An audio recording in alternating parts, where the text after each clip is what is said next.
The October 1, 17 mass shooting, the Route 91. See what you're looking at there? You're looking at Mandalay Bay, waterfall entrance.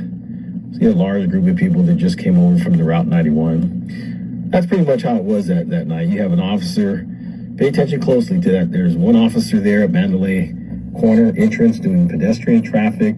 There's one directly across the street, and then there's one at the corner of the Route 91. So there's 3 officers doing pedestrian traffic because, there's lots of cars, lots of people, traffic, big venue going on. And now, the important thing I want to say, if it weren't for this officer posted at the waterfalls, the mystery would never be uncovered. You see, they make very few mistakes. You see, when they're in control of all the videos, when they're in control of all the camera releases, when they control the news media, they make very few mistakes. But this was the big one. This was a big one because this officer right here, right there, he's listening to the single gunfire at the start of the massacre. And what does he do? He doesn't go into Mandalay Bay, right? He walks down Mandalay Road. See, I believe that to be Charleston Hartfield. Metro Officer Charleston Hartfield. 6'6", black officer. And guess what? The only officer to die that day was Metro Officer Charleston Hartfield.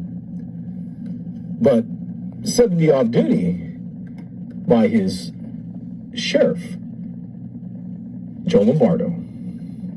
Off duty at the Route 91, family and friends, and they have witnesses to say so, enjoying the festival. And then when the gunfire started, the volleys and whatnot, so at some point he was escorting people out, saying don't run and whatnot. So says the story. So goes the story. And as he was walking during the gunfire, he catches one and he dies right there.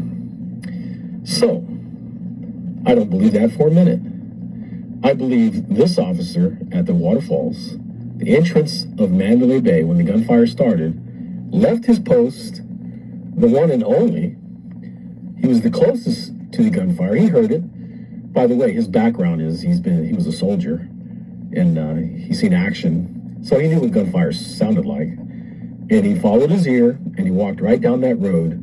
Now you see the camera, the operator's pulling back because he's aware of what's going on, and he's moving the camera, and now he's going to look down that road where Officer Charleston Hartfield walked.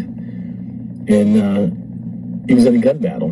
The thing you should know is that we have no record of him on dispatch. You don't hear him on dispatch anywhere.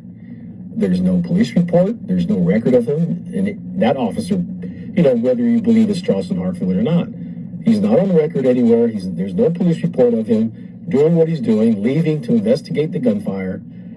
Zero, nada. More indication that something is very wrong.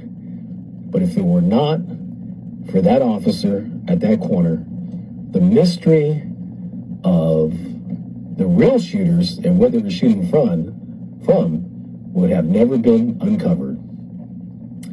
Believe me, it wasn't a lone gunman from the 32nd floor, Stephen Paddock.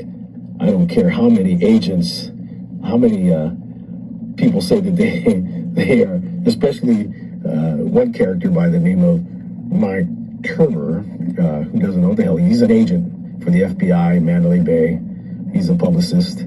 But anyway, if it wasn't for the one officer that you should pay attention to, Charleston Hartfield, Metro Officer Charleston Hartfield, the mystery of the shooting from Mandalay Bay would never have been uncovered.